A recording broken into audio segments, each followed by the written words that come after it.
Today, let's talk about how to choose a managed IT provider, a buyer's checklist. If you lead a growing business, IT should make the workday calmer, not more complicated.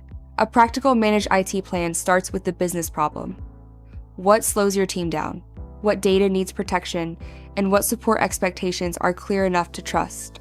Technijian supports Orange County businesses with managed IT services, desktop and server support, VoIP phone systems, network setup and maintenance, 24/7 monitoring, and help desk support. For teams that already have internal IT, Technijian can also provide co-managed support. That means roles are documented before the engagement starts, so your team knows who handles what. Cybersecurity should be part of the same conversation.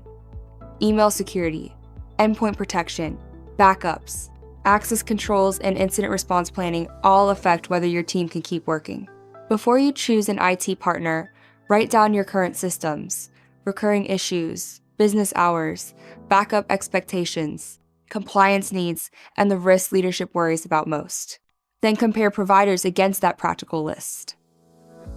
The right partner should explain the plan clearly, avoid jargon, and help you understand what happens before, during, and after an issue. Choosing the right managed IT provider isn't just about solving today's problems. It's about building a technology strategy that supports your future growth. If you're ready for reliable IT, stronger security, and expert guidance, Technijian is here to help.